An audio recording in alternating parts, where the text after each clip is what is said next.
All right, folks. Welcome. Thanks everybody for coming for our inaugural actual hot start here. Thanks everybody. Thanks for our guests here today. Thanks for Armed Forces Bruin for letting us take the reins here on this inaugural event here. You sound terrible. You were. I don't even know if I'm close enough to the mic. How does he sound? He sound okay? Okay, great. It's a new mic. Anyway, so we have a special guest here today in person over there. We'll get with him in a moment. Then we're gonna go through a few things. We have like a weekly update, panel question of the week, VA news of the week, guest interview, and a little quick story or whatever. And we're gonna finish up, close it out. So around the table, how was your week, fellas? Anybody? Well, I'm Nick Cabrera. There it is. Yeah, let's Nice hear to her meet you. background. He's a guy with great hair.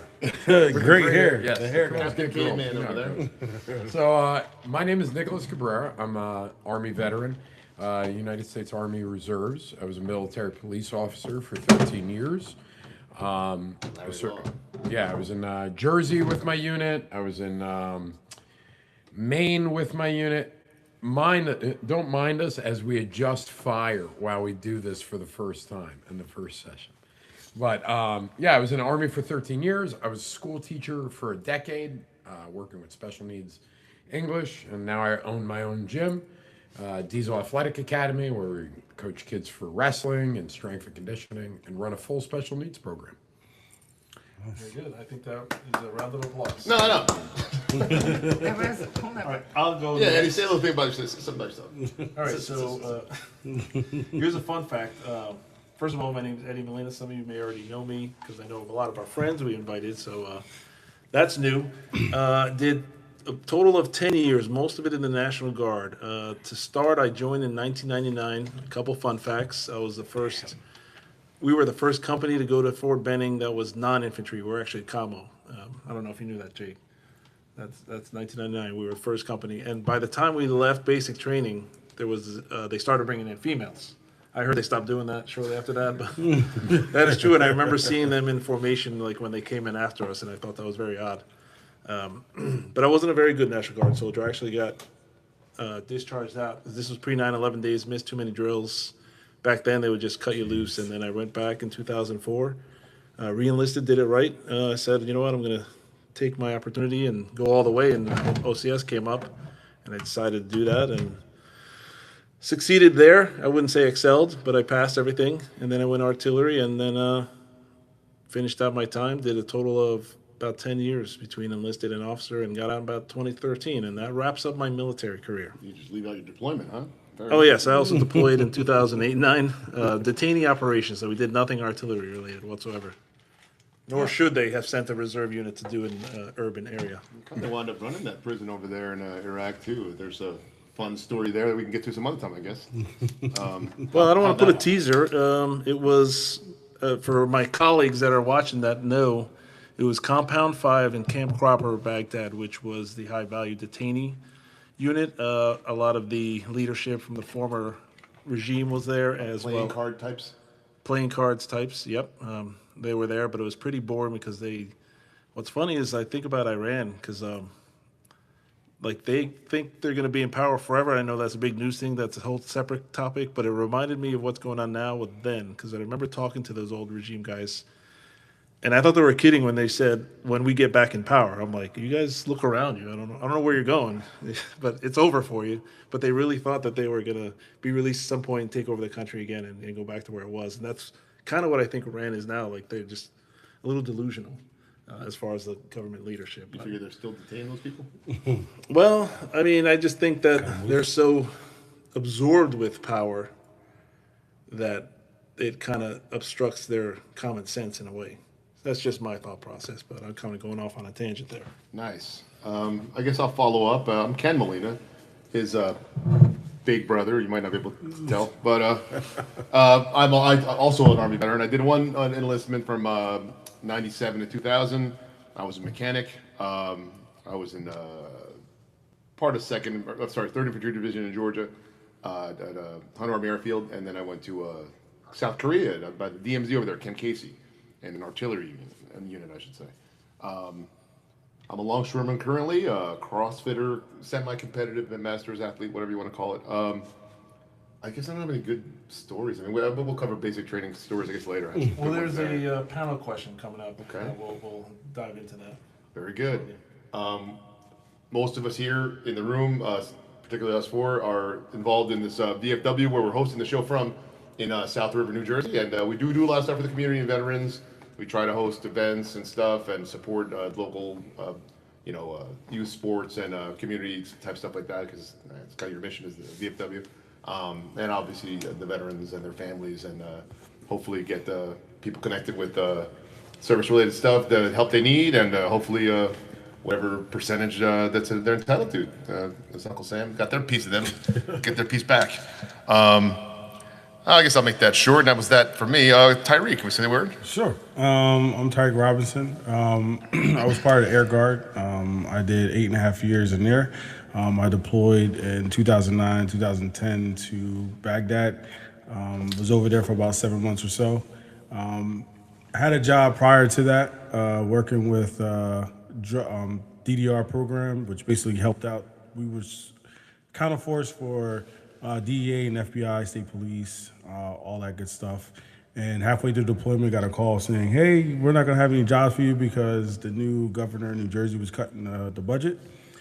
So when I came home to no job, I basically got into the restaurant field, and that's what I kind of fell in love with. So I guess it was all meant to be, so to speak.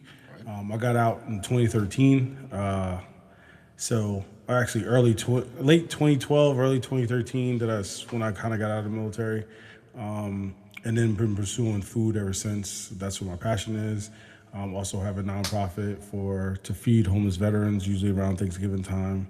And just put all my time into here at the VFW here in South River. So this is where we're at. Awesome. All right. You want to go with the panel stuff, or what do you want to do? Well, let's do the round table. How was your week? This is going to be a regular segment we're going to do, just kind of wrap it up. Yeah, it was the 4th of July weekend. It was pretty busy. Last week was a scorching hot, record heat week. So it's been a lot of hydrating, probably the wrong way. But yeah, no, like I said, went to a couple of parties and stuff. I went to the World Cup game, Brazil versus Norway the other night. I saw you in a row, right? Yeah, it was epic, man. It was fucking phenomenal. Like, those are two of the fan bases that you would want to be in the building with, and for them to happen to be there together. And I bought the tickets not knowing because it was a round of 16 game. So when I bought them over a month ago, it just said, winner of blah blah blah versus winner of blah blah blah. There was you didn't know who it was going to be. So we got really lucky. I took my daughter. She wore Brazil's colors. I wore Norway's colors. We just wanted a good game. I mean, when that's the case, I typically root for the underdog. So I got my wish. I really fucked up though. I don't know if we're supposed to use Spanish, but I dropped the ball. America. At the end, when the game was over, and the place was like 80% Brazil fans, as they moped out the doors. The Norwegians were singing songs and doing it. So as we were walking out, I stopped her. I was like, "Oh, let's soak this up a little bit. This is pretty cool." Yeah. Watching them row and sing their songs, and then we watched for like 2 or 3 or 4 minutes, maybe a little more. And I was like, "All right, we can go now. Now we got a bit of it." So 5 minutes later, we walk down the stairs and we exit the stadium. And there's a big screen TV because they had outdoor events in the parking lot. And there's a TV, and we see the Holland, their famous young guy who's having a breakout tournament. He's in the corner where we were sitting with the drum, and the whole team is in formation like they're on a boat. And he's doing the drum thing with the team's rowing, and obviously all the Norwegians are all rowing. Right. 5 minutes after we left the building, man, I'm like, you gotta be kidding me. And I actually said, let's absorb this. If we waited 5 more minutes, I would have been rowing right next to him. I was wearing red. I would have absolutely jumped in the seat next to him. I didn't realize the Norway team is real hype. Oh, I don't they're watch super. soccer. Oh, That was their They first don't hate time each beating other Brazil, enough, right? And then they cry. Yeah, no, when they fall on the floor. Literally, someone goes like They this. do it, yeah, and then they roll for a while and hold the shin for a while. But Things happen. But yeah, like I said, they do the rowing thing the whole game, But for the team to actually, obviously the team's playing, Yeah, it's pretty rowing. cool. At the end, they all lined up in like a formation, like dress in columns and rows, and they were rowing. The fans were rowing. I'm outside going, "You son of a bitch." So yeah, that's how that went. So yeah. Anyway, anybody else? Thank you for trying to beat traffic. Let's see, you'll do it on the next cheap World Cup that's in America. Yeah, right. 180. The last one I was 20. not so- gonna- Well, I come was back. at your house this week. That's right. So we did the parade, which was brutally hot. Oh my goodness. Oh, dude, no. This time I sat. Normally I walk, and then sometimes I'm a schmuck, and I put a weighted pack on my back. You did that last year, right? Yeah, I'm yeah, I terrified. remember that. Yeah. I am. It's self-flagellation. Alright. You know, just for past sins in my life. Yeah. So, That sounds way more inappropriate than it is. so this year I decided to sit inside of Gia Marie's sponsored the truck thing. Yeah, Right? Yeah, we all got to eat it. Oh, nice. Yeah, so our neighbor, who's a farm, and actually a big farm locally, That's where I got my cheese. sponsored it, Gia Marie's. They're really great. They have good stuff there, good produce. But they loaned us our little hayride. Yeah, the We trailer. got to sit there like, Mm-hmm. and then I would wave like this. The Disney princess. Look at you. You are a pretty princess. Boom. You know, it's the curls. You gotta. Yeah. But yeah, it was a good weekend. July 4th. You know, I felt I felt like 250 was a lot more quiet than I thought it would be.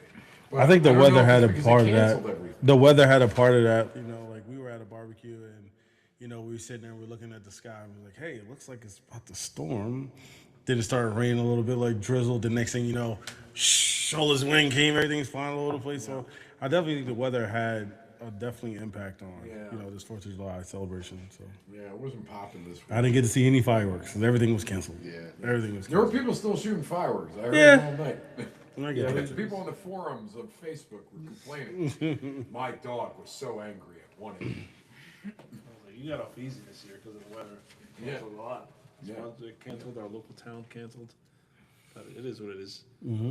But yeah, I was looking forward to it, but at the same time, I'm glad it's over in a sense. Yeah. And then a lot of my brain was shifting into this tonight. So that was the other side. Locking in early. Here we are. Locking in early, putting everything together, get everything rocking and rolling. Right. So yeah, my week was pretty much the same as yours because I saw you guys about 3 times in the Yeah, last we 5 did. days. We've been locking in, man. So everything you did, I was there except for World Cup because I can't afford it. Right. None of us can. Yeah, Kenzie- so actually, Kenzie only my looking for that. question Barely. is, so, you know, there was a time when I would go see the UFC, and I would see them anytime they're at the Prudential. But now, it is. Oh, you're better off going out of state. It is $8 trillion. Yeah, it really is. To go sit at the top of the Prudential, literally to touch the ceiling of the Yeah. Prudential Center. Right. To go watch a crappy car is like $400. Right. And it used to be like I could look at the cage, and it would be. I remember it was $170 when I saw Robbie Lawler versus Kobe Covington at the Prudential. It's a good one. Yes, that was a good one. I was very excited. I love Robbie. That had to be 15 years ago. Yeah, that was a while ago. But yeah, that was like $170, and I get to stare right at the cage. Not anymore. But now you get to like stare at ants, and then you have the opopportunity to pay $400. We have guests. Oh, we have guests. Right? Okay, do you know who it is? So they have to sit in the I'm lobby. going to I think we got the Ben next one. Owen. Oh, Again. you want to read his bio? Sure. Let me introduce Ben Owen. Ben Hold Owen's a on, veteran, let's get him. former hold on. addict. Let's get him on cue. There we go. Hey, Ben. There's the guy. Ben, what's up, brother? Can you hear us okay? How you doing, sir? Sure can. Can y'all hear me? Sure can. Loud and clear. Yeah, we're going to read a quick bio of you. I don't know if it's safe for the kids. 100%, I promise. Well, we'll see. They hear everything. So Ben, good to see you, Ben. Is a veteran, a former addict turned advocate. Turns rundown buildings in Memphis into sober houses. Once helped place Afghans in safe houses after the U.S. withdrawal. Fights human trafficking. Is a regular on the Sean Ryan show, and the list goes on. Is that about right? Did we miss anything? Because I know you got a million things going on. You nailed it. Daddy to Sound 9 pretty kids, family 2 to me. adopted. Yeah, fair enough. We do have a question. I know I didn't watch the episode when you went on the last one when you were on Sean Ryan. I know there was an issue with getting arrested on a certain island. You got to tell us about that. Yeah, I mean, I I need- know I there's a need lot to to hear it, That's a but feather in the cap. Bro, I need Yeah. to hear this because I was just like, what? So, yeah.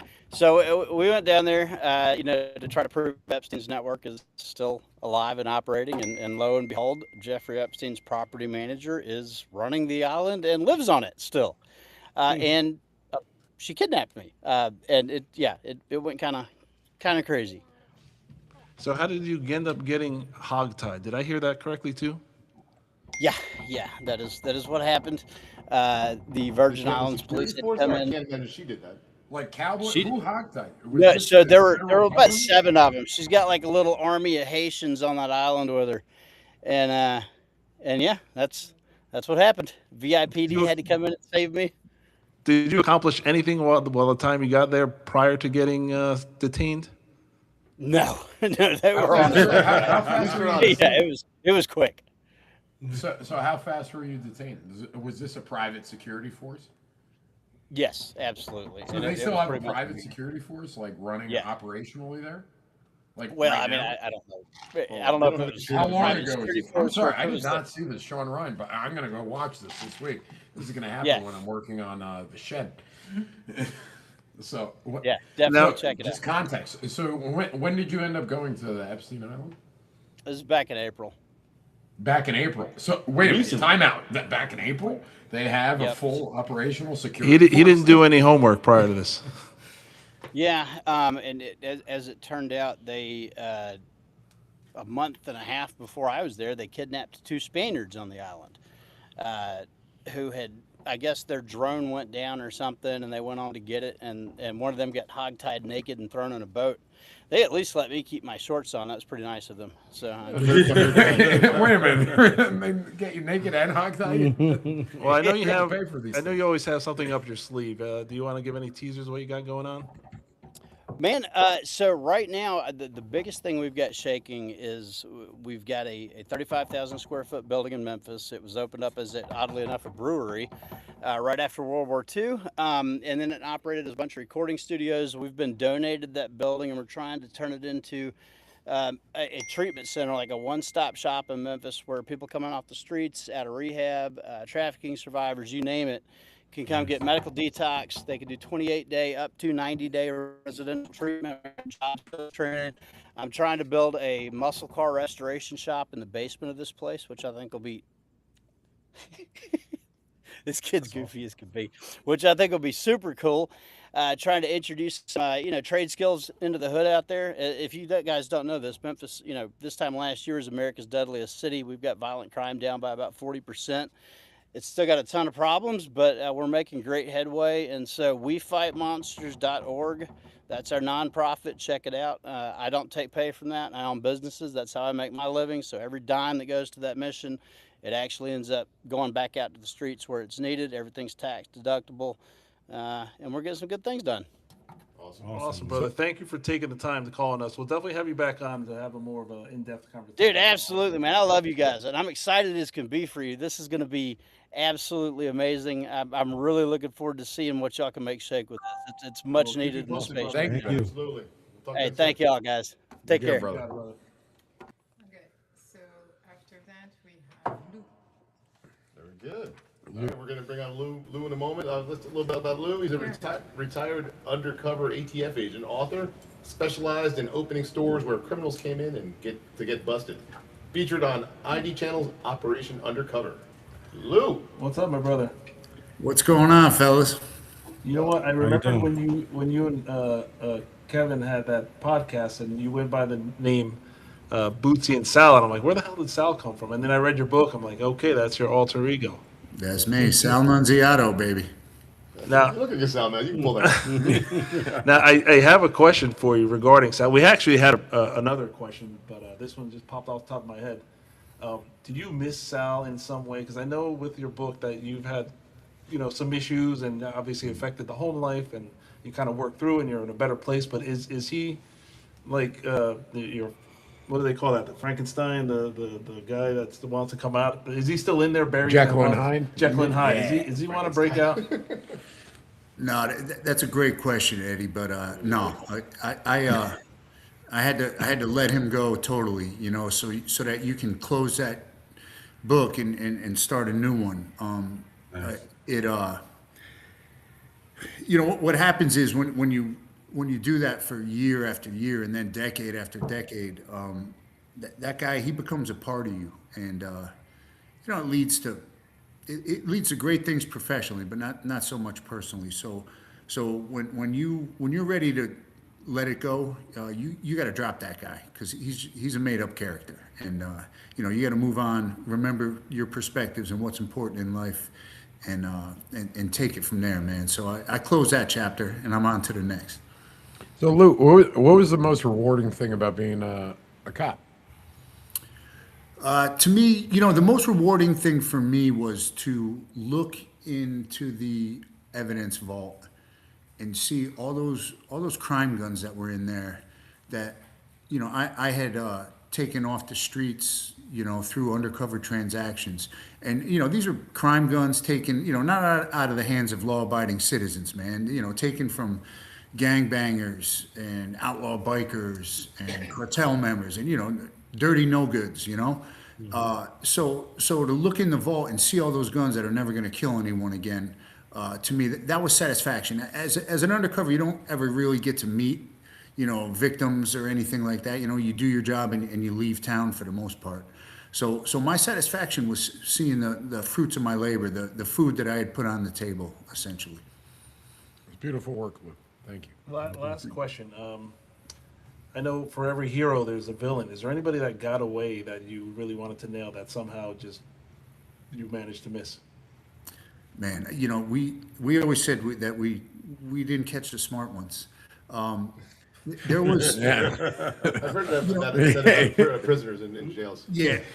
Early in my career, I ended up doing a couple long-term biker cases. One with the Outlaws in Atlanta, Georgia, one with the Hells Angels in El Cajon, California. And both of those cases, after they both, I was undercover for about 8 months. They both ended early for different reasons, both because of violence, and I got pulled out. And there were some of the guys, especially with the Outlaws, who, man, we had worked on really hard, me and my partner, and they ended up crashing our informant's head in one night with a lead pipe and putting him in a coma. And so ATF decided to pull us out at that point. And there was about 5 or 6 of those outlaws who, I mean, we were really close to wrapping them up, and they got away because of that. And that one hurt, man, after putting in all that time, Yeah, I mean, I guess you can't win them all. Thanks for calling in. Is there anything you want to plug or anything you want to talk about what you got going on? Yeah, I got a website, louvaloze.com, LOUVALOZE.com,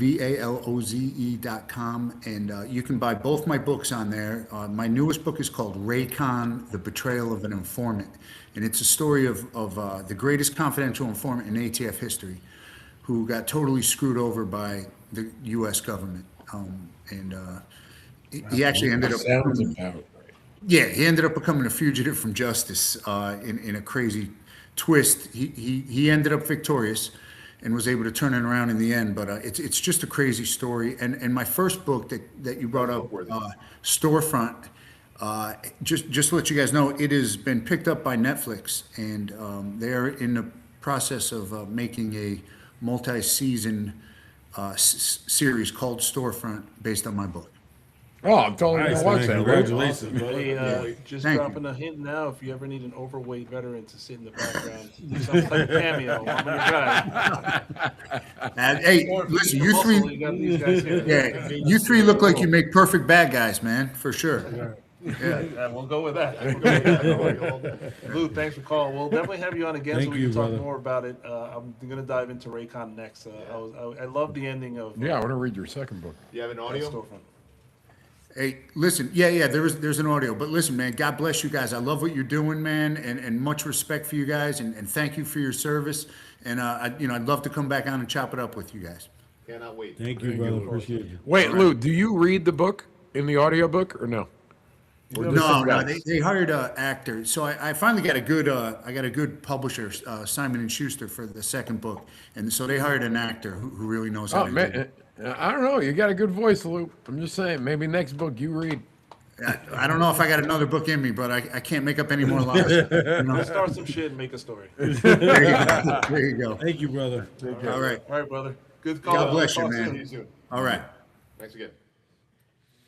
All right. All right, that's awesome. Okay. I'm sure we're gonna have a couple more drop-ins soon Yeah. enough. Where do you want to take it from now? In the meantime, Is any other around the how was your week? I know Sunday, a little plug. There's going to be a veteran march up in I forget the town, but it's up North Jersey. We'll post the information. sweet plug. Not very good. Listen, I don't know what I'm talking about, but there's something going on. But this is me personally. Somewhere I'm going to that in New march. Jersey. It's a 2-mile hike with some veterans. I'm going to bring the kids. There's supposed to be games and activities at Oh, okay, afterwards, cool. So I'm not really mentioning Oh, you're bringing that. the kids. Yeah. So it's Okay. more about me and what I'm doing. I kind of, not really plugging the event. You're not allowed to I come. will get that information while we're on, and I'll cover back on this one. Okay. Yeah, we can go on to the panel question of the week. In fact, we can talk about our main guest. He had an unexpected family issue, but he brought a friend, or he told his friend he could still come. And we want to bring him in, and we can get to talk to But him. he brought him So in he'll be- person. Stunt double. He didn't phone him. Yeah, so we're going to bring him in, and all I know is that his name is Jake Fernandez. Am I getting the last name right? Yeah. We're gonna bring him in. He's Do we here. have an applause? Do we have an applause? Okay, so sound off? Jake, we're gonna do Cue cue and applause. Cue and applause. So now, golf clap. Here, hold on. Just make it- We're gonna move you here. I'm gonna get Toit like a tiger right There you go. next We can to. see him. He's in front. You know, nobody knows this reference. Toit like a tiger. Gold member? Anyone? Here, I'm gonna pull you closer. Boom. so There we go. thank you for being flexible on our first journey, my brother. This is No, new to thanks all for of having us. First lesson learned is we need a quieter AC. Working on the details. this of it, heat. man. Yeah, it's a little warm in here. You know, it's like a wrestling. Nothing like a warm room with a bunch of dudes. Yeah. Hell yeah. That sounds like the military. Yeah, we're reliving it. So I know you had, the only thing I know you mentioned was that your recruiter somehow got you into the special forces. Can you elaborate a little bit more about your military background? Yeah. So I joined in 2008, and when I went to the recruiter, actually that's a really funny story how the recruiter even got my information. But Sure, tell it. Go. Go. We're here. Sweet content. I was working at loss prevention at Circuit City on Route 22. Oh my God, Circuit City. Yeah, They're right. gone now, yo. And it was right after high school. He came, they travel around. They got my phone number. Didn't hear from him for 2 years. I quit my job 2 years later at the other electronics store across the street. Calls me the day after I get fired or quit. Either one. I don't remember. And he's like, "Hey, you want to join the Army?" I was like, "Sure." Went to the recruiting office. He's like, "What do you want to do?" I was like, "The coolest thing you got." He's like, "Well, you could be a ranger." I was like, "There's a lot of people that are rangers." He's like, "Well, we have an 18 X-ray contract for special forces." I was like, "Sure, I'll do that." I had like a 1.2 GPA in high school, and I'm like, I'm special. Perfect fit. And I took the ASVAB and got a high enough GT score and everything, which is amazing. And I never thought I would do that. And And that's the extent you knew of that contract as far as what they did? yeah, and I think it benefited me because there was a lot of guys, like when I got the basic training, it was like all 18 X-rays, and they were all studied up on what selection is and everything. And I was like, dude, I got no choice. Whatever they throw at me, like I'm not quitting. So I left Circuit City for this. yeah, I left Circuit I could have been a supervisor. to a bankrupted company. Yeah. But that's how I got in. I went in 2008. I did 5 years active duty. Graduated the Q course like 2010. Went to 7 Special Forces Group when they were still at Bragg. Did the BRAC move down to Eglin Air Force Base, Florida. Went to dive school, so I'm a combat diver. Right after dive school, went to Afghanistan for 9 months. And when I got back, I ended up needing shoulder surgery, got my surgery, and then I transferred into the National Guard due to a bunch of, at the time, they were bad decisions, but it's probably the best one of, God has a really weird way of working in your life. So transferred to the National Guard, did 8 years with 20 Special Forces Group down in Maryland. And in the meantime, I did that's how I met Mike Bowl. I spent 3 years as a police officer in Union. Then I transferred over to the fire department. So I've been there for the last 6 or 7 years. Nice, man. And yeah, that's kind of my story. That's right, man. What was it like doing SF? Because that's a drastically different experience than I think the four of us sitting here. It's Well, it was National Guard, man. it's They do have an SF group. it's that's I was in it, yeah. Yeah, They have two. They have SF group. 19th group and they have Yeah. 20th group, and I the only reason I got that slot was because I was a diver, and that's the only slot they had open. I got lucky again. I think God was working, but SF is different, and it's hard to even go back or be around like the regular Army when you're in SF so long. Why? What do you think is the what do you think is a stark contrast for you to say that? Just the way guys interact with each other and the way things get done, and it's not so like rigid and regimented, and it's. Oh, and the SF end.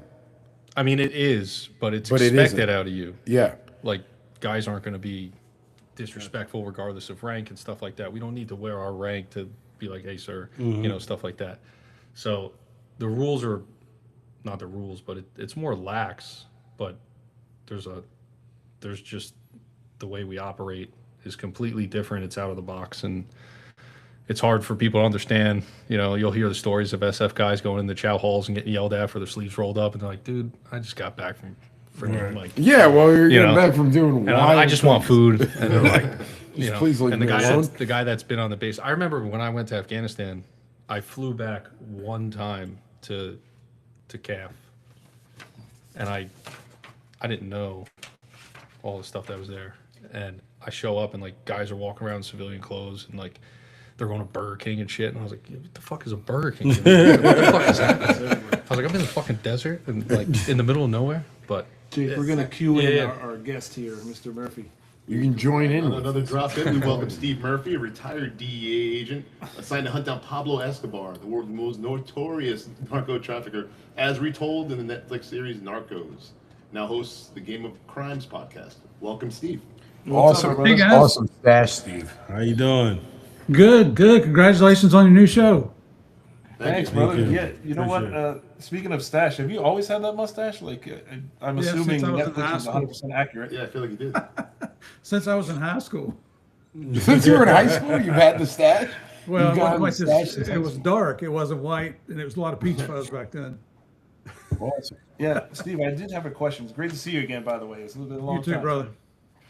Now, you're known for your role in hunting down Pablo Escobar, but you've had a long and illustrious career. What other missions or assignments have you had that you're proud of that nobody really knows about?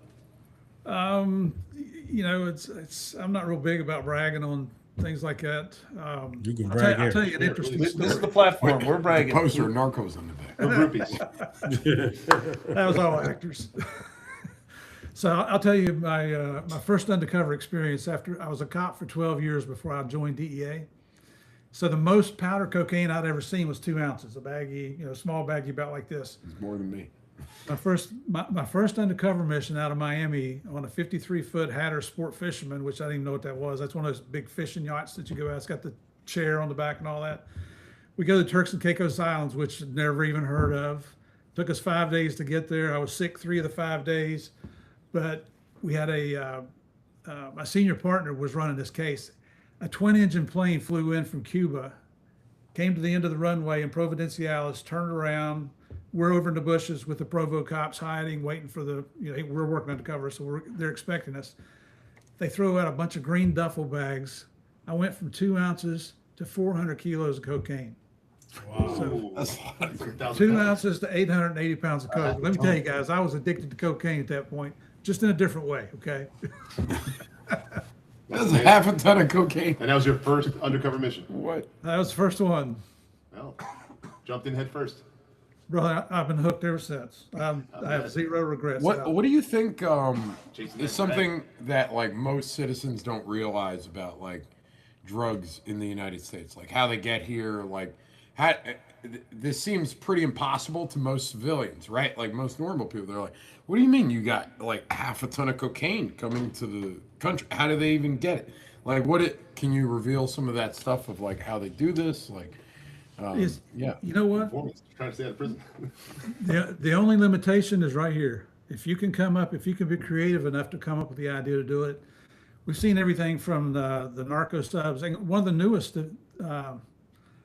renditions of the narco subs now is they're putting Starlink GPS on them.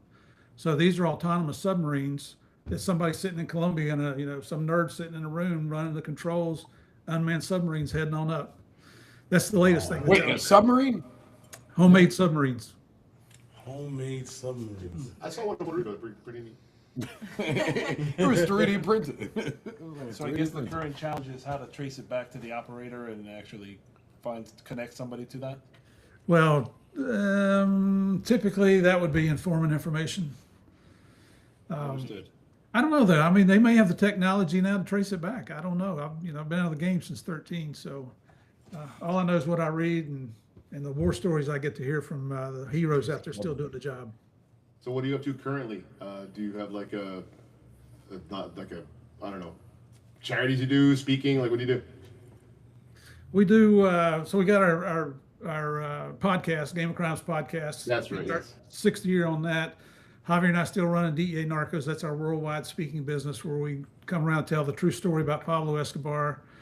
Doing a number of, we've already done probably a dozen documentaries, but we're under contract for 2 more right now.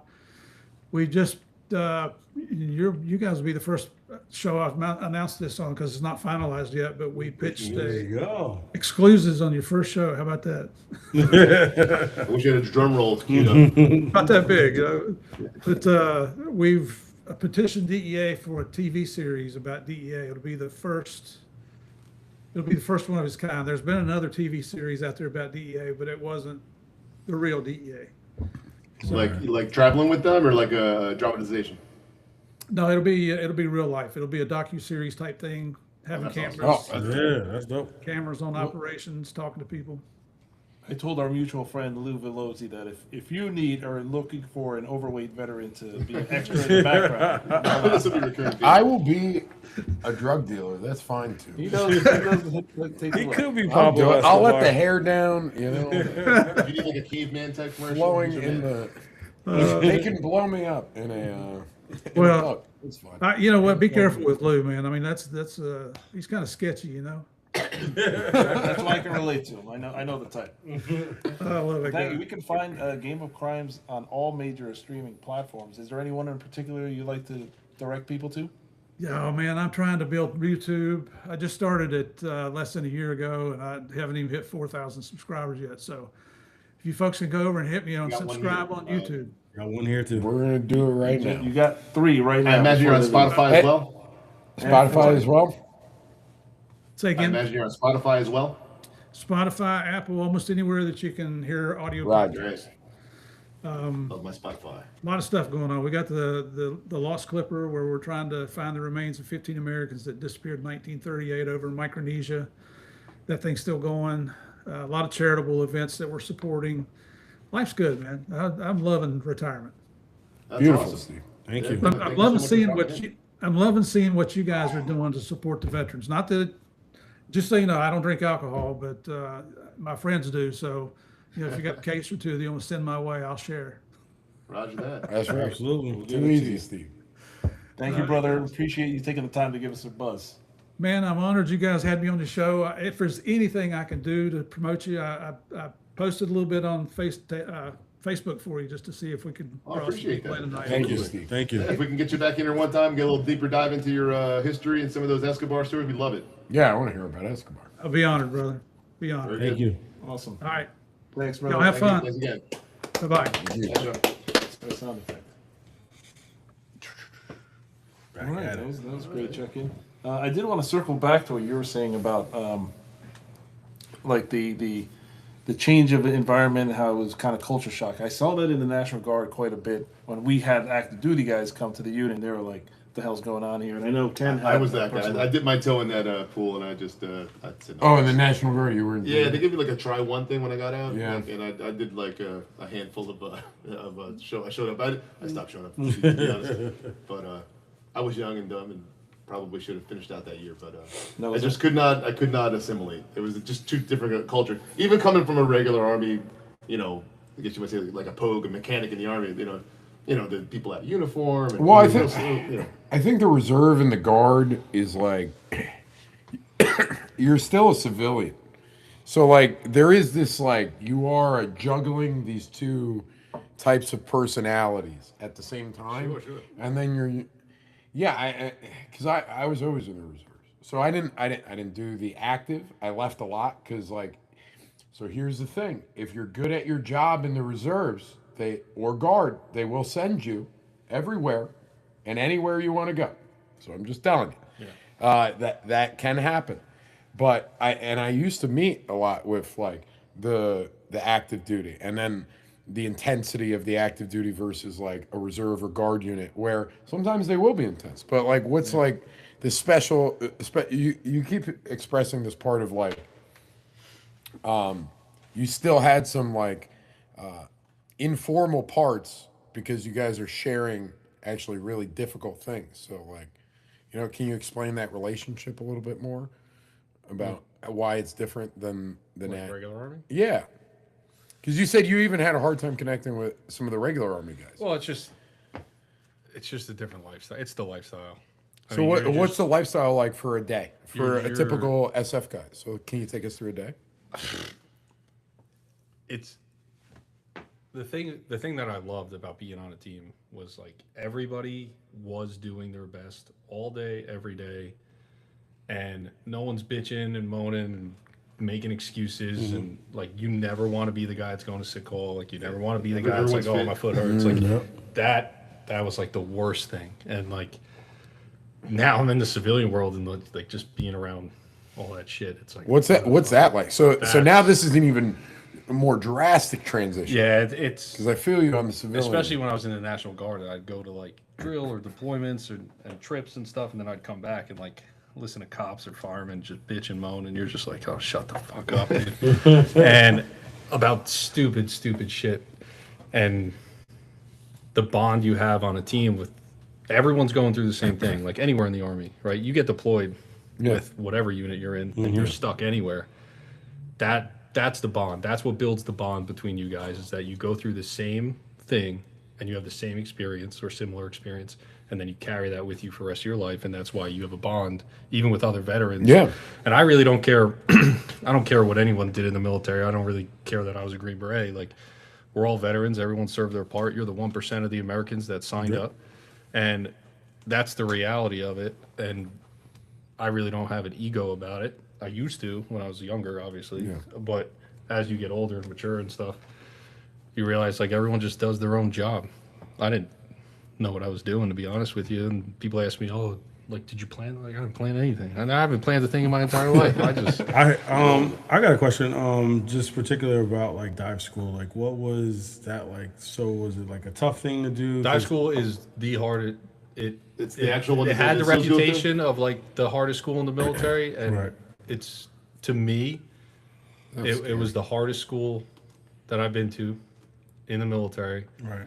And a lot of it is because it's you underwater. If you quit, you quit. It's kind of like wrestling, right? Yeah. Like you're on the mat, you're on a team, but when you're on the mat wrestling, you're out there by yourself. Yeah. When you're underwater in dive school, if you freak out, then you freak out, you come up and you're out of dive school. And the standards at dive school, it's like nowhere else. The standard is the standards. There's no deviation. Right. Like you show up and you do some shitty pull up on the 7th one to get in or whatever number it is. Right. They're like, all right, you're out. That's it. Yeah, they There's don't no play like around. negotiation. And Right. then when you get in the pool, if you ever watch like the 2 Weeks in Hell, Right. you get like one retry.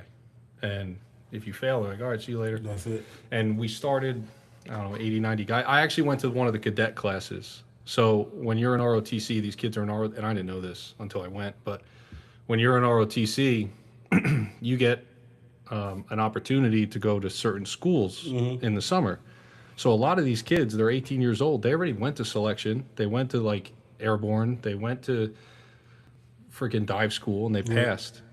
And by the time they get out of ROTC and they're going into the regular Army, they have a full chest of badges and stuff. Right. So it was a pretty unique experience going through that and seeing like some 18, 19-year-old Right, kid. right. And we had a couple West Point swim team guys. They were wild dudes, man. Just in the best, like, just I can imagine. sick. And Sick shape. and the reason I wanted to go to dive school is when I was in the Q course, like back in 2009, 2010, they had IODAs, which basically, like, while you're going through the course, your little group has a cadre in charge of you. And one of our guys, his name was Sergeant Hughes, and he was a diver, and he was training for CAG selection. So every morning for PT was just, we're going.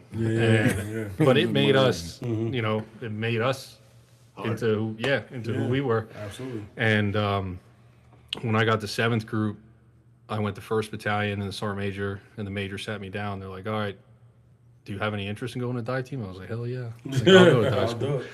And it took me a little bit. Like you had to get in shape, then you go to pre-dive, and then you go to dive school. And then the BRAC move was in there, so I have a very unique story about all that. But it was the hardest school. I like when I passed, like I wasn't like number one in the class or anything, but I passed dive school, and I remember like getting pinned, and I was like, I felt like, oh yeah, Yeah. you know. Nothing was So, given. Well, that's But- scary, dude. and then Like- I do have to say, the only reason I'm here is because Mike Bowl and the New Jersey Veterans Network. So if I'm going to plug anything, I forgot to do that at first. I should have done that. And you guys can talk about Mike Bowl, but he's just an amazing dude. He started the New Jersey Veterans Network. He got me involved when we met. And it took him like 6 years to get me to even talk to anybody because I was like, I'm not going up to talk. What do I have to say to anybody? And then I started doing it. And the first time I spoke at NJIT for like Veterans Day or something. And I spoke and I told my experience of like getting out, transitioning from active duty to the National Guard, and then coming back from trips and stuff. And I was with my wife, and this young lady comes up. She was about my age, like 28, 30, whatever. And she came up to me and she's like, thank you for speaking, because I've never heard someone your age speak about an experience like that. And my husband's a Green Beret. He just got home and he's having a lot of trouble. And I didn't know what to do. Like, I've never spoke in public or spoke about that stuff in general out loud. And like, I was like, you're welcome. I don't remember what I said. Right. And I turned to my wife and I turned around and she was gone. But that moment like made me think like, all right, even if any veteran speaks to anybody, like, and it touches one person, that's the reason we all do this. That's the reason he does this. And he got me into it, and now I just do whatever he says. It seems like you got to follow. You know? Yeah, Yeah, Mike Bowles not a bad guy. To follow. he's just an amazing dude. He probably helped me save my job once, and because I'll tell that story another time. But Yeah, no, he's just a great dude. He's great. And we'll get him in here again Yeah. to sit down, because I definitely want him to talk more about NJV and New Jersey Veterans Network with anybody who's in the New Jersey area or nearby. It's njvn.org. You can get some information there, resources, anything you need. Start there. It's a great resource for us locally. And he's also like a VFW, a VA Oh, advocate. he He's is- also Yeah, a VA he's advocate. he's So a if you need, VSO, right? yeah, if you have Yeah. any questions as far as like your VA Like process, yeah, like disability paperwork and stuff like that. disability he probably- compensation.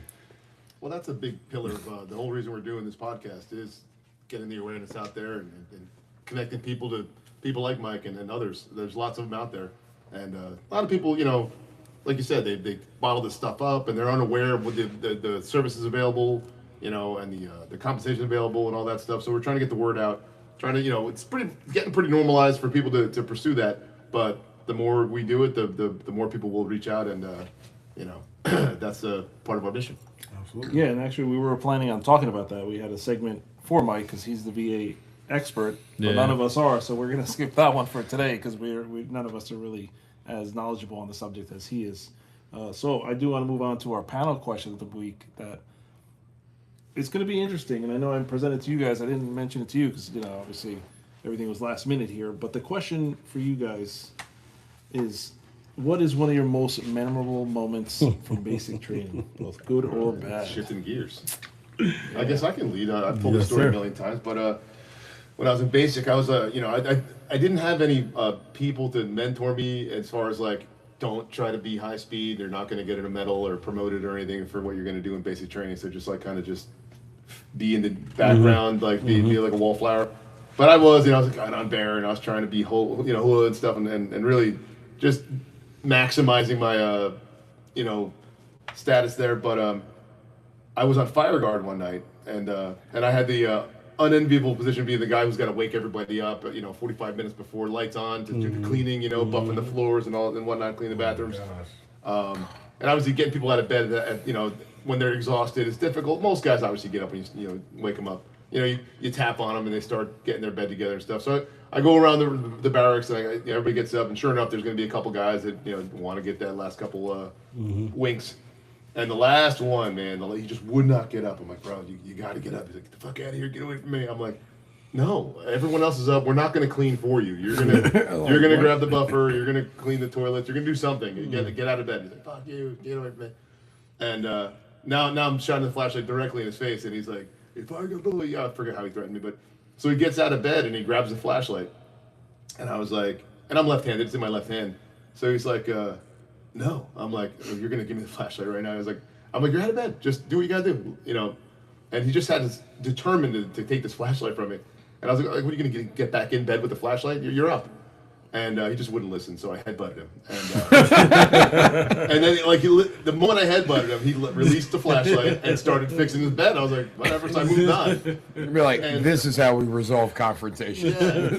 So one thing leads to another. Lights finally come on. You know, the drill sergeants come in and start yelling at us, get in formation, whatever. So we go outside, we get in formation. And I get like an elbow from the guy next to me to, like, you know, give me the look at that guy. And I look over and it's a fully closed black eye. Fully closed. And it wasn't bleeding. I didn't break skin, but it was fully closed. And I was like, fuck, all right. So we go eat, you know, whatever. We did PT. And then, like, we go to our first aid class or whatever after eating. And sure enough, within minutes of the class starting, I hear my name come to the back of the room. They took me outside, just trashed me for, I don't know, half an hour. What happened, blah, blah, blah. So I tell him the story exactly how I just told it. And, well, he says he was laying in bed, you slammed the flashlight in his face. I'm like, no. And I told him the story. And I come to find out after. I assaulted him a different way. Yeah. No, I headbutted him. No, I did not beat him with a weapon. I told him the truth. I knew there was witnesses. And sure enough, I've come to find out later, other people had corroborated my story before they even asked me to tell the story. So I told the exact same story everybody else told. And they didn't obviously care. So I lost my my guide on duties, and I had extra duty. Like that whole, like, for like a full week after that, me and him had to, like, clean their offices and take out garbage and stuff together with his black eye. And then after graduation, like, all the drill sergeants came up to me like, dude, that was fucking awesome. Well, I don't know if in the eyes of the military you did anything wrong. Right. In the eyes of the military, good work, son. Yeah, The new military, yes. At the end Old of the day, you military. can't do that. So they're like, No, "Oh, today you cannot. Yeah, Don't do that, privates. We were obligated to punish you. Pri- You weren't going home. So yeah, that's my story. Anybody else? Kind of set the standard. You set the bar pretty high. Oh, I got a good one. So we had a drill sergeant. He was actually really nice because so if you're a military police officer, they pull you and then you do OSET. So some jobs you do basic training, then you go to sleep, then you wake up and you're in the same location as basic training with the same people. And now you're doing your, like, job training. So the same people who yelled at me yesterday were mean are still mean for another, like, 5 months. And they're the same people. What was your MLS again? So military police. Oh, right. So one day, and then the military police officers who are like drill sergeants are selected. So, like, they only put former MPs as drill sergeants. So then when you get to E6, they're like, well, do you want to be a drill sergeant or a recruiter? And then sometimes they just force you. So one of the guys was forced to be a drill sergeant, and he wanted nothing to do with this. And he was actually really nice. And one of the guys was standing on the lunch line, and he locked his knees. And then he just passes out on the lunch line. And then it's a Sunday, and this is just random for this to happen on the lunch line. And the cool drill sergeant who's watching us, he's like, why is everybody excited? Because everybody starts gathering around because this man just passes out in the middle of the chow hall. And he's like, what happened? Are they serving honey buns? And then just like, I just remember that moment because every other moment was pretty just them just yelling at us all the time. And I never heard him say a joke anyway. And then I was just like, we all laughed. He was like, don't laugh. Yeah, I just remember that line. I use that line all the time now. Are there honey buns? Why is everyone excited? Yeah, I got one. Actually, so when I went to basic, I can't drink it. I had to be an element leader. That was just me. I just didn't want to follow other people, so I wanted to be an element leader. And our drill sergeant decided that they were going to smoke everybody that, not the person who did the issue, but everybody else. So they assigned this. Correct. So they assigned this guy who they knew wasn't going to make it through basic. I had to be his, basically like his representative, so to speak. So anytime he messed up, I got smoked for it. So one day we woke up and they were like, all right, everyone go downstairs for formation. We went downstairs and I heard them say my name. They were like Trainee Robinson. And whenever they say that in a soft voice, you know you're in trouble. So I ran over there and they're like, why does this guy not have a blousing strap on his other boot? So he had one boot blouse and the other one not. And I'm like, I don't know. They're like, get on your face and push Texas deeper.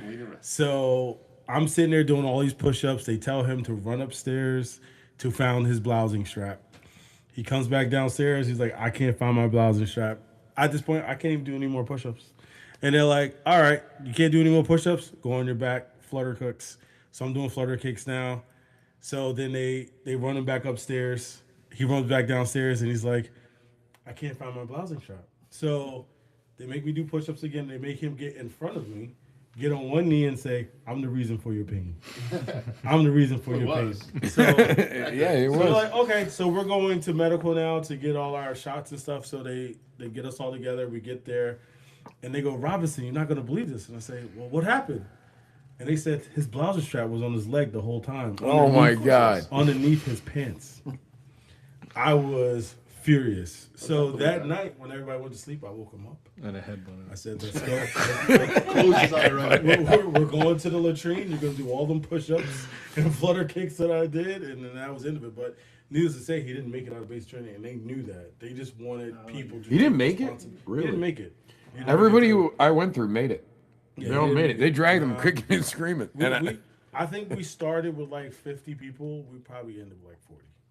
Really? Yeah. Dude, Yeah. I still remember. Private McLean. Sorry, buddy. But I didn't think you were going to make it, bro.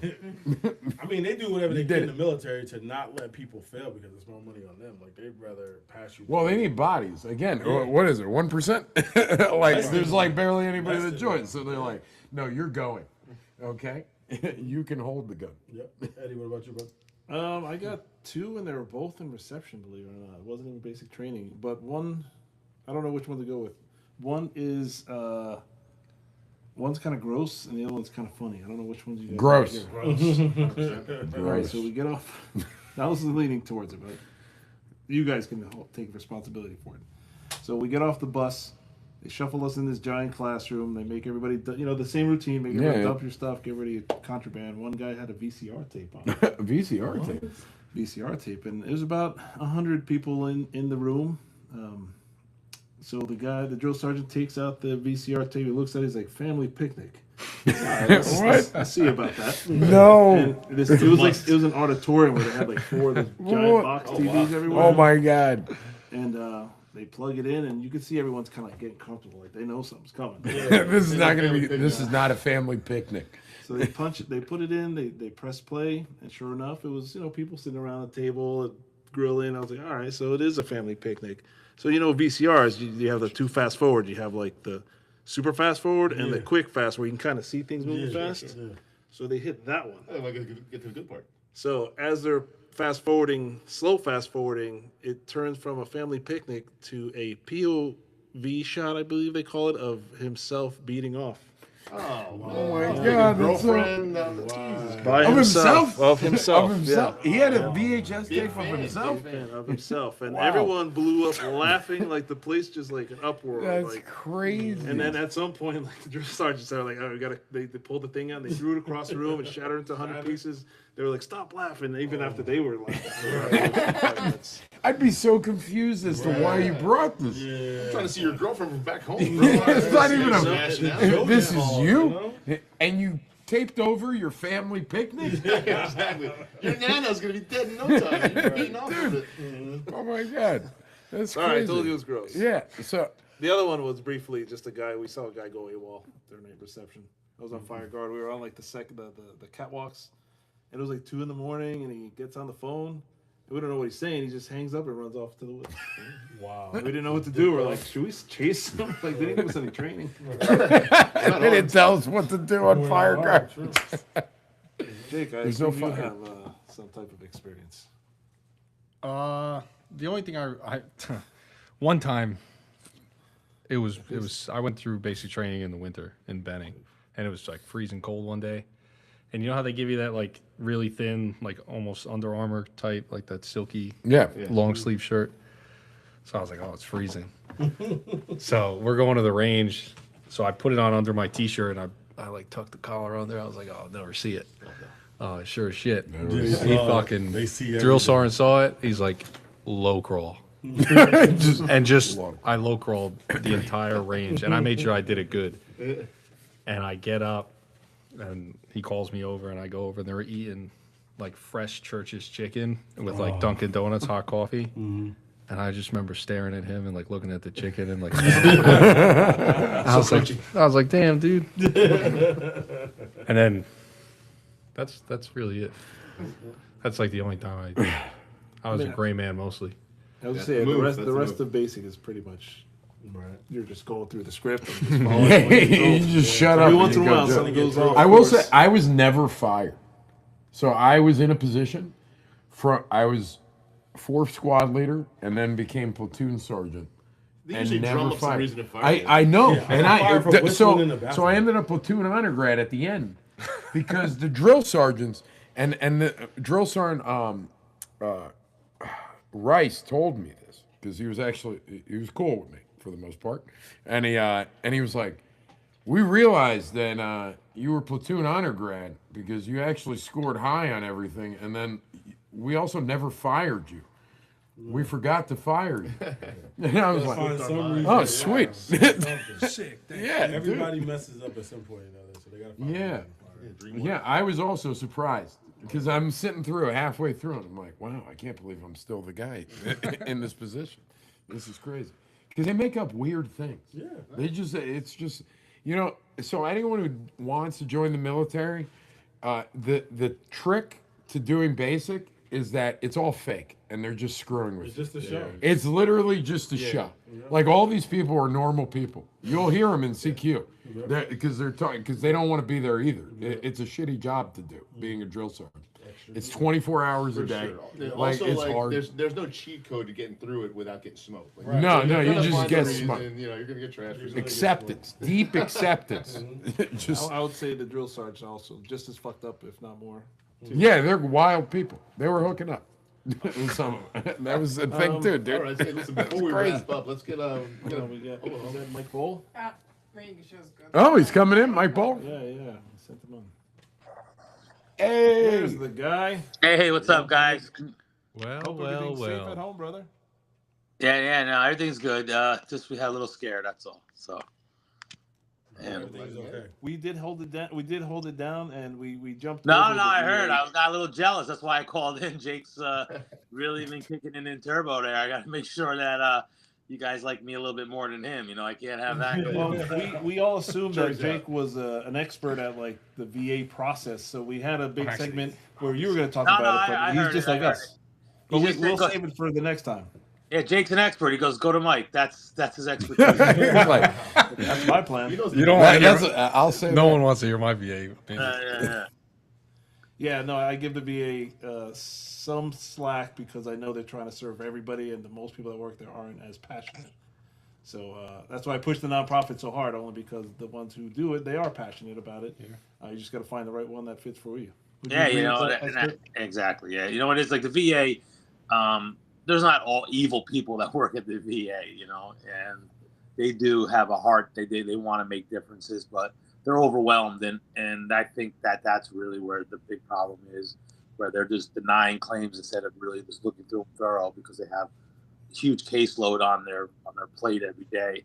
So we are the nonprofits who care more and do this volunteer. So we want to be there, and we're going to really push those initiatives where we're going to help our veterans get higher ratings. Now, what I run into a lot of younger veterans that really have no clue what to do, and I know like one step above that. What advice would you give somebody who has no clue where to start? I mean, they just spent a couple $1 million on a campaign, and my pretty face was on it, right? Reach out, don't wait. It kind of says it all. I think that while you're in the military, you're starting to wind down your years or trying to get out. You need to start the process, at least a year before you get out or 6 months, just to understand how it works, because it is a very complicated. They say that these claims are written for the common man to figure out. They're not. It's a very difficult process. There's people with PhDs that are calling me every day. I'm like, you're calling this guy who's in the 4 colleges and has associates. It's pretty bad for me to figure it out. So I get it. There's a lot of red tape and a lot of work that you need to work through to find the best results for yourself. And I think we really have got a grasp of it right now. Well, I'm going to go a step further and say, reach out to a VFW and find out who the local veteran service officer is, like legit one, and start there. And I'll be very cocky. The VFW has the best in the world, I think. We recover the most money, and we get the highest ratings, and that's because we give a shit. We love our vets, and we want them to thrive. And nothing's better to hear from a veteran that you helped out and changed their life. The charity work is wonderful. But when you can get someone free medical and get them a salary, get them back on their feet and thriving again, that's what it's all about right there. It is. Awesome. Are there actually? I have a question. Are there any misconceptions about the VA process that you want to address? It's called VA. Yeah, dispel. It's called VA disability compensation, but there's certain words that I think we should stress more than others. Is there anything you want to talk about that, Michael? I think some people are trying to get that 100 every time they call you, and you tell them, do you really want to be 100% disabled? Is that your goal in life? Just because you talk to one of your friends, or the PACT Act came out, which is very, very powerful and very beneficial for our veterans. But people think that just because they were at where the burn pits were or the Agent Orange was, they received some kind of money for that. You have to have a condition to actually benefit from the PACT Act or from burn pits or the Agent Orange. They can't just say, "Oh, I was there." Okay, well, what do you want me to do? You don't have a condition from it. Doesn't mean you're going to get money. Everyone thinks there's money just going to come in their pockets because they were serving, and you have to really straighten that out. So those are the two problems. One, you're not calling me just to get 100%. It's not like, hey, you won the lottery here, and I'm just going to, forge everything to give you 100%. And two, the PACT Act, the way it was written, people don't read the whole thing. I don't read the whole thing. And you're going to sit there and say, well, I was at the burn pits. I'm going to get money. Give me money. Give me money. It's all about money. That's what it comes down to. But the healthcare is very important as well. And I try to explain that the healthcare is more important than money, and I emphasize that all the time. Awesome. Is there any other stuff you want to mention while we have you? And if not, we have another bit. It's a quick game, and we'd love for you to stay on. No, I just want to congratulate you guys on your first show, and as you guys know, I know threw Jake to the wolves here today, but I'm gonna compliment Jake back. Awesome. I do love Jake. Jake is awesome, and has grown into an advocate himself, and is making strides to do the work that needs to be done. So it's nice to see him step in and do a really good job. So Jake, I'm proud of you, pal. Thanks. I love you too. Give me a hug if you could. You know what's funny? Every time we're on the phone, there's a "I love you" at the end. So I do love that, man. That's how it is, Hey, you never know when it's going to be the last one. Right. Very you, comfortable saying that. I love you more. Well, And then I say something after that. I can't say it on. We have limitations, but we're going to move on to another segment. Would you like to stick around for it? It's pretty. Yeah, I'm good now. Yeah, absolutely. All right. So before we wrap up, we have a little bit, if you will. Which story is true? If you know the answer, please be quiet. Story A. During World War II, Polish soldiers adopted a bear cub named Wojtek. They officially enlisted him so he could travel with their unit, and he became famous for carrying heavy crates of artillery shells during combat. Story B. In Afghanistan, a U.S. Army platoon adopted a rooster named Sergeant Cluck. The soldiers believed it always crowed shortly before enemy mortar attacks, and they even held a mock promotion ceremony for it. And lastly, story C, during the Gulf War, a U.S. psychological operations team distracted an Iraqi radar operator by repeatedly broadcasting Elvis Presley songs, allowing coalition aircraft to slip through undetected. Which one is true? One of those is true. One of those is true. I know the answer, so I can't participate. All seem possible. Well, Yeah, I I'm know gonna the go- answer too, so I won't participate either. Ty, you have a guess? I'm gonna say Sergeant Cluck sounds like an issue. So Polacks would adapt the bear cub. I feel like the Polak. Yeah, I'm gonna say I'm the with bear you. club is true. Can we say Polacks? We're in South River. We can say Polak. I thought You're this was saying it like America. an inferior word, right? You have a vote there, brother? No, I know the answer. I know the answer. Oh, he knows the answer. Oh, I think it's a bear. Would you like to I'm with the reveal? bear. Oh, there's Well, Ty and Jake have not chimed in. I want them to be wrong if they're there's with an me. envelope. I don't know for sure, but I think it's the Elvis Presley. Okay, The Elvis all right. Presley. I don't think that's. Sounds believable. That does sound believable. That does sound believable. I'll go with that one too. All right, so we got two Elvis and two bears. This is how terrible I am at Which, opening. oh, mail. you know this one, you said, right? Yeah, no, I know the answer. Oh, the true story is the Wojtek. Get it, Polacks. How do you get say it. this? Wojtek. the bear. That one is true. Carried artillery shells. All right. Oh, They, you want they to actually read made this? a Oh, statue Wojtek of the bear. was a real Syrian brown bear adopted by Polish soldiers in 1942 to get him aboard military transport ships. They officially enlisted him as a soldier with a rank and serial number. During the Battle of Monte Cassino, he was observed carrying heavy boxes of artillery shells, inspiring the Polish unit to adopt the bear carrying a shell as its official emblem.